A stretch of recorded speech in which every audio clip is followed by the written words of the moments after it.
Hey y'all, welcome back to my channel, Caprice Corner. If you haven't liked and subscribed, you should go ahead and do that now. And if you have not liked my other videos, you go back and you do that, okay? So I hope you guys had a good week or having a great week. Hope y'all are doing good. So we're going to be talking about Jingle Jangle this week. I watched it over the weekend with my mom and my daughter. Not that my daughter really paid attention to it because she's going on 2 years old. And the only thing, if it's not Coco Melon, Peppa the Pig, Doc McStuffins, and Little Baby Bum, sis is not interested. Sis does not care. So we just let her do her. So I decided to watch Jingle Jangle, one because it just popped up on my Netflix thing, and I had no idea that it was gonna, I had no idea that it was even coming out. I didn't know anything about this movie. And then my mom had seen it, and on social media people were talking about it, so then she was like, you want to watch it? And so I was like, okay, fine, let's watch it. And then I was like, well, I'll go ahead and make a video out of it because I absolutely fucking love this movie. I loved it. It was so great. It's my new Christmas classic. You got your Rudolph the Red-Nosed Reindeer, you got your Frosty the Snowman, you got your Year Without a Santa Claus, you got all them Christmas classic. Jingle Jangle literally now goes at the top and the rest go at the bottom because I have been waiting for a Christmas classic for Black people. And David E. Talbert gave that to me. Thank you, Mr. Talbot. Thank you. If you ever need somebody for your movies, for your next one, she right here, y'all. She right here. Okay.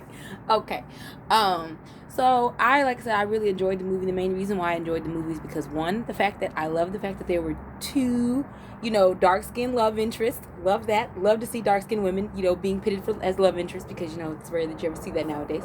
I also love the fact that, someone pointed this out on Twitter that I didn't really notice until, I actually looked back over the movie later. They had a lot of different, African prints in the movie and everything, and I thought that was a nice little subtle shout out to Africa, to the motherland. That was nice, Mr. Talbot. Thank you.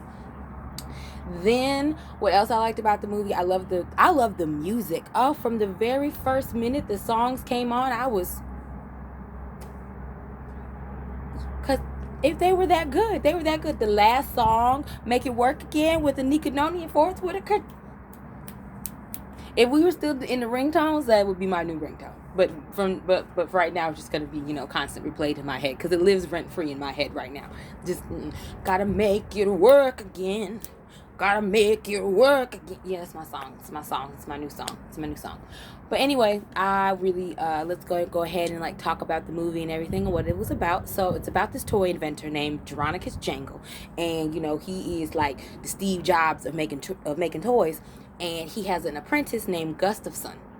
And Jeronicus and his wife and his daughter all run the little toy shop together.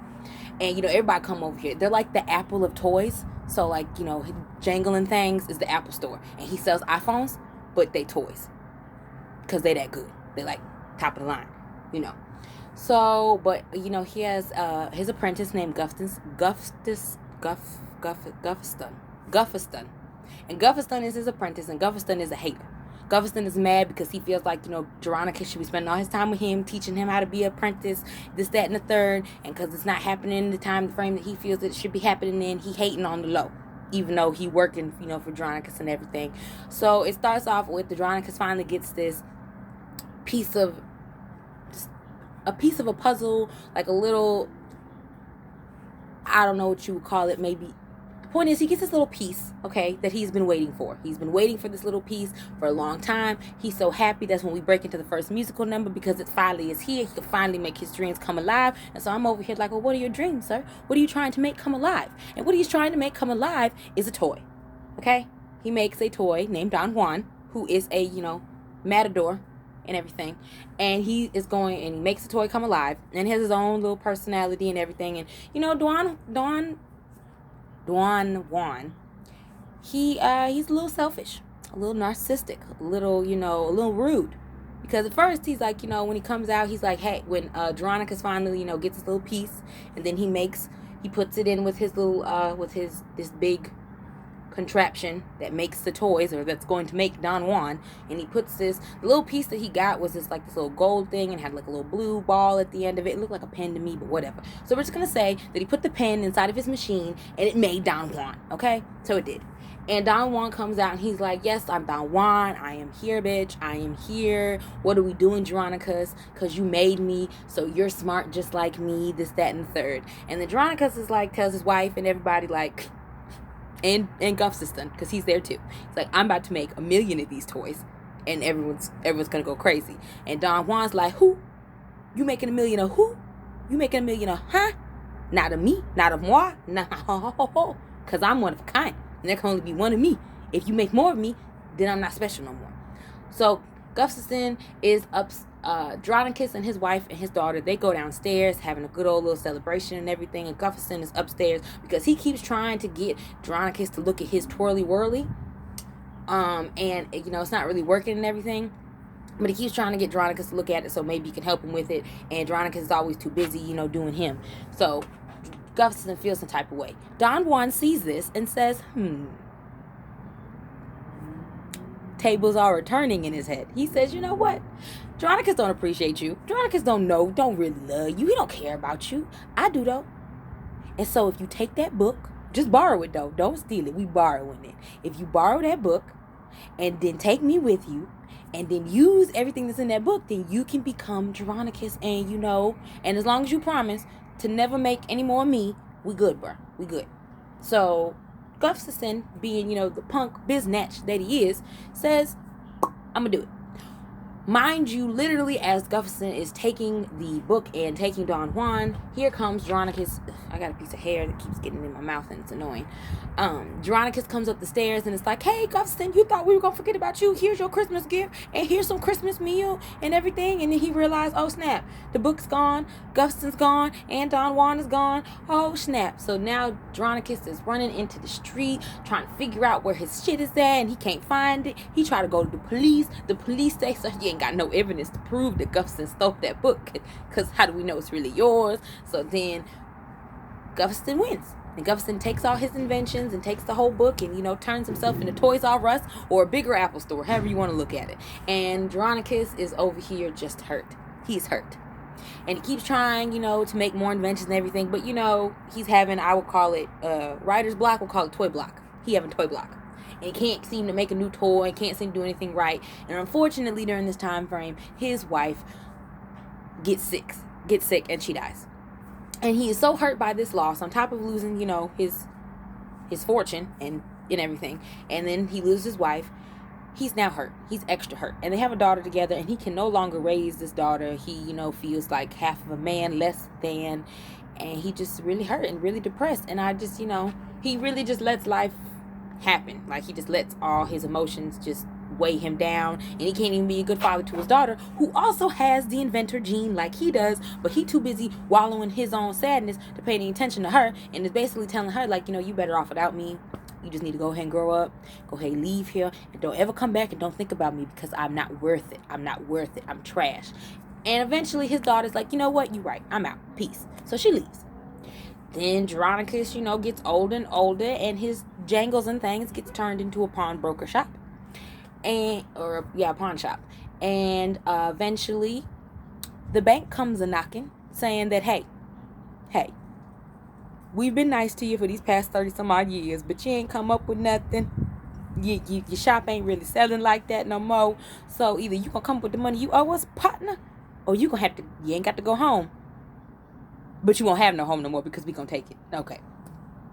So Dronicus is all upset and everything about that. Meanwhile, he got a little love interest named Miss Johnston, and she comes in hot and heavy. She reminds me of a British Nikki Parker. British Nikki Parker. She is in love with Dronicus, even though she calls him Jerry. That's not his name. She's in love with him, and that's when we get another musical number. And again, it is great. And her voice, yes, go ahead, ma'am.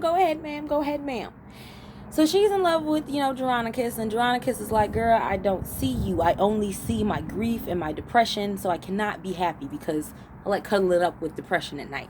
Not you. Move around. But she's basically like, look, my husband died, And I know what it's like to feel unhappy. So you need to it's been enough time. You can go ahead and move on by sliding over next to me. And it's not really working out. So, she dips and she leaves. So Jeronicus is like thinking that he needs to come up with this. The bank basically says you have until Christmas Day until we to come up with, your invention. Otherwise, we're going to take your house. And so Jeronicus is a little nervous, a little worried. He starts to write his daughter, but then he starts to write his daughter, so we think. And he decides not to do that. But then somewhere along the way, we move on to Jeronicus's daughter and everything, and we see that she's now grown, and she has a daughter named Journey, and Journey has the inventor gene as well. Journey has manipulated her way. She wrote a letter pretending to be her grandfather, gave it to her mom, because her mom always told her they would go visit her grandfather only if they got an invitation from him. So she fakes the invitation because she's like, I gotta meet this man because he's smart like me, so I gotta meet him. She fakes the invitation, gets herself over to her grandfather's house, and when she shows up at Jeronicus' house, he's like, I don't know you. Granddaughter. Why would my daughter, who I ain't seen up to some odd years, send you randomly to come stay with me? But he believes her and everything. And so at first he's like, no, you just do your chores. And he also, I forgot to mention that he has another apprentice named, I want to say his name is Edward, something with an E. We're going to call him E, okay? So E works also with Jeronicus, but Jeronicus is like, OD now. He doesn't trust anyone. So he makes his granddaughter, and he's also made Miss E sign this piece of paper that basically says that you won't take nothing, you won't steal nothing. You basically just work and not touch nothing. Because can't trust anybody that they won't steal my ideas anymore. So she signs it. Edison's already signed it and everything. And then, the granddaughter and everything's trying to get close to Jeronicus, but he's like, I ain't got time for you because I'm trying to come up with an idea, or I'm also trying to clean up everything to get everything ready for these people to come and take this here business from me. So then later that night, Journey is rumbling around up the stairs and everything, and she finds a toy that I believe her mother had created a long time ago, but it never reached its full potential because Jeronicus was on his stuff, so he was like, F it. So she sees the toy and gets it to work and everything, and puts the heart in, because Jeronicus has a little heart, and puts the heart in, and it starts working. Mind you, this toy can make you fly. Like, it can fly, it also can talk, and you can fly along with it as long as it's on. So the kid, E, who lives upstairs, or who works upstairs, I don't really know which, he's upstairs, he sees this happening, and at first he's all freaked out and everything, because he's like, why the hell are you flying around, and why is this toy flying around, and I'm just not with it. Then Jeronicus comes in and is like, I told y'all not to be messing with my stuff, why y'all messing with my stuff?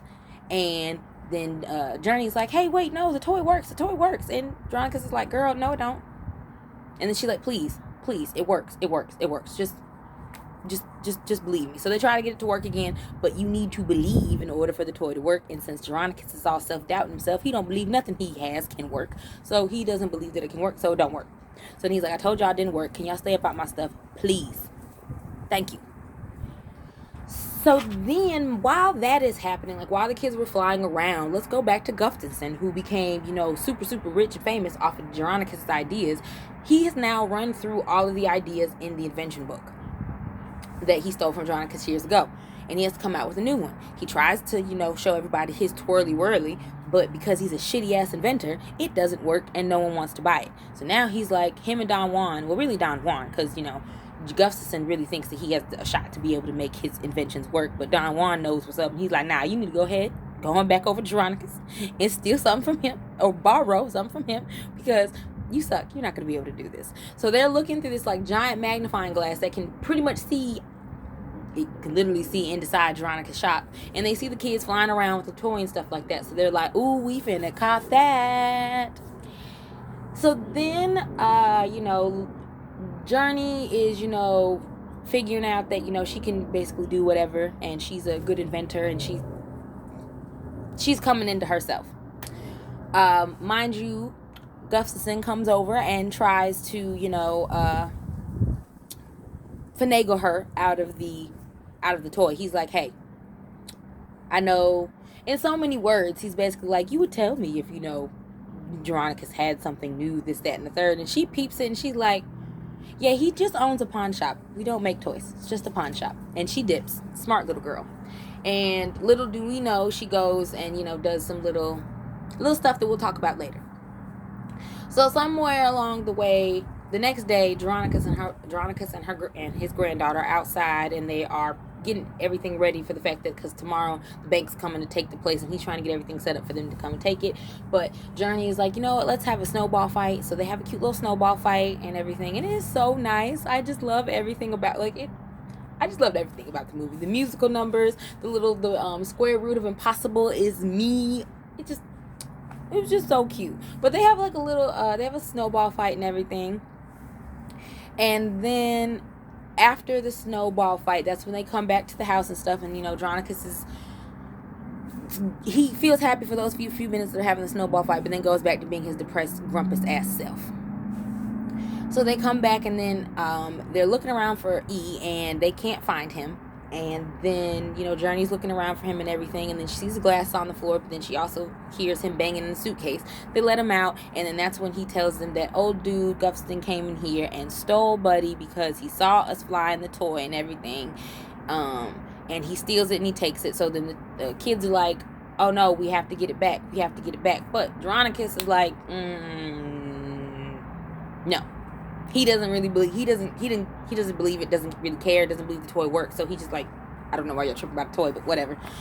So the kids sneak back into Gustafson's house or Gustafson's factory and are trying to take the toy. Meanwhile, Gustafson is showing the toy to all the new people. He's like, look, it can fly, it can do all this sort of stuff. Y'all gotta wait, y'all gotta see, gotta look. He turns it on and the thing don't work because I personally think the thing just didn't want to work because everyone in the room believed that it was going to work, so why didn't you work? So that's what lets me know that, the thing got selective, workness, that it works when it wants to. And, it doesn't work, and then everyone's like, you're a loser. We're leaving. Bye. So they leave. Then he's like, you know what? This toy doesn't work. I don't want it. Throw it away. Get out my sight. Take it to where we take all the toys that don't work. And that's when the kids hear, and they're like, cool. So they go down, and they take it. And then they get caught, and then the guards run back to Gustafson, and they're like, hey, the kid stole the toy. And he's like, it don't work, so they can have it. Then Don Juan's like, you're a dummy. This is why I'm the boss. You're a dummy. Because why would they be stealing a toy if it didn't work? Why would they come all the way back here and steal a toy if it didn't work? And so then Gustafson is like, oh, after them kids. So the kids go down this tunnel to get to this escape hatch that really leads to this area this long tunnel where like this giant fan is twirling and everything. Mind you, while they're trying to rush out, they knock a lamp over, which starts a fire, so they can't go back the way that they came. Dronicus by this point has figured out that the kids he's looking for the kids. He's figured out that they're at the palace, so then he's looking for someone to help him, but he sees Mrs. Johnston, who, he always giving the runaround and brushing off and stuff like that, who she got mad at him earlier in the thing, because she was like, you know what, I'm tired of, throwing all of this at you, and you don't catch it. I'm tired of throwing it, and you not catching.